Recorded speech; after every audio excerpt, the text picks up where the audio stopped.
Hi friends. Hello. Welcome to Telugu tastes. మీకు chicken కర్రీలోకి మసాలాలు ఏమీ లేవు. అప్పుడు మీరేం చేయాలనుకుంటున్నారా?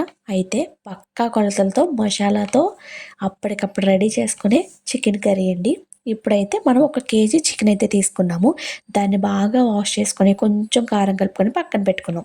ఆ తర్వాత ఇలా 1 స్పూను ధనియాలు, 1 స్పూను జీలకర్ర, కొంచెం మన కారం సరిపడినంత ఎండుమిర్చి, ఇంకా దాల్చిన చెక్క, లవంగ మొగ్గ, అనాస పువ్వు, చాపత్రి ఇవన్నీ కలిపి కాసేపు వేయించుకొని ఇప్పుడు కడేస్తాము అన్న టైంలో కొంచెం గసగసాలు వేసుకుంటే ఇంతే, మనం ముందుగా రెడీ చేసుకునే మసాలా అయితే రెడీ అయిపోయిందండి. మనం 1 కేజీ చికెన్‌కి ఈ మసాలా అయితే కరెక్ట్‌గా సరిపోద్ది. ఇప్పుడు ఇది బాగా చల్లారిన తర్వాత దీన్ని బాగా మసాలా మెత్తగా అయ్యే వరకు మిక్సీ పట్టుకోవాలి. ఇప్పుడు ఈ మిక్సీ పట్టుకున్నాం కదా! దీన్ని పక్కకి తీసుకోవాలి. ఇప్పుడు ఒక పెద్ద కడాయిలో ఆయిల్ అయితే వేసుకొని, ఆయిల్ అయితే మనం కింద స్టవ్ అయితే ఎలిగించొద్దండి. అన్నీ కలుపుకొని పెట్టుకుందాం అనమాట. ఎటువంటి వంట రాని వాళ్ళైనా ఈజీగా చేసుకునేలా ఇప్పుడైతే నేనైతే చూపిస్తాను. ఇప్పుడు మనం ముందుగా కలిపి పెట్టుకున్న మసాలా ముద్ద ఉంది కదండీ! దాన్నైతే ఇందులో వేసుకున్నాం. తర్వాత ఇప్పుడు ఈ ఆనియన్స్ కూడా పేస్ట్ చేసుకొని ఇందులో అయితే వేసేసుకోవాలి. ఇప్పుడు మనం ముందుగా గార్నిష్ చేసుకొని పక్కన పెట్టుకున్నాం చూడండి చికెన్‌ని, దాన్ని ఇంకా కొంచెం అల్లం వెల్లుల్లి పేస్టు ఇవైతే మనకు మసాలాలైతే కరెక్ట్‌గా సరిపోతాయన్నమాట.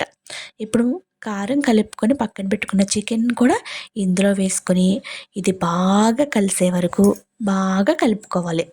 మనం ముందుగా రెడీ చేసుకున్న మసాలాల కన్నా అప్పటికప్పుడు దంచి రెడీ చేసుకొని వండుకుంటే చాలా బావుంటదండి టేస్టు. మీరు ఒక్కసారి ఇలా ట్రై చేయండి.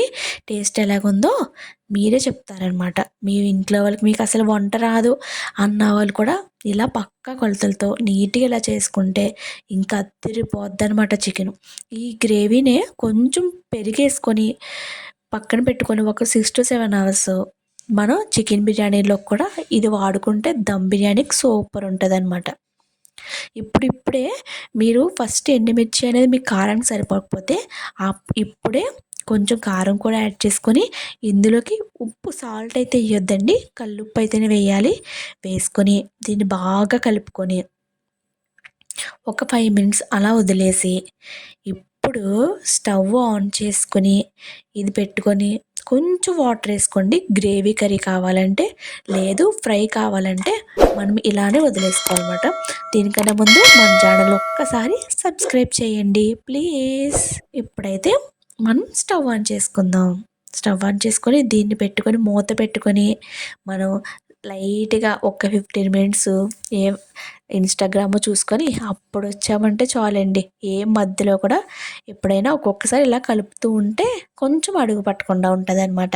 అంటే అడుగు దళసరిగా లేనిదైతే అడుగు పడతది కదా! అందుకైతే మధ్యలో వచ్చి కలుపుకోవాలనమాట. ఇప్పుడు ఇలా కలుపుతూ ఉండగా వాటర్ లోపల నుంచి బయటకొచ్చి మీకు ఆటోమేటిక్‌గా ఫ్లేవర్ అనేది మీరు ఎప్పుడు చూడలేరు. అంత ఘోరంగా వస్తది ఫ్లేవరు. మీ పక్కన, ఆ పక్కన, ఆ పక్కన ఉన్న వాళ్ళు కూడా అడుగుతారు ఎలా ఉందని. ఇప్పుడు ఫైనల్‌గా కొంచెం కొత్తిమీరేసుకొని కడేసుకుందామా? అంతే. మనకెంతో టేస్టీగా ఉండే చికెన్ కర్రీ అయితే రెడీ అయిపోయింది. ఈ వీడియో మీకు నచ్చినట్లయితే లైక్ చేయండి. మరిన్ని వీడియోల కోసం మన ఛానల్ సబ్స్క్రైబ్ చేయండి. Thank you.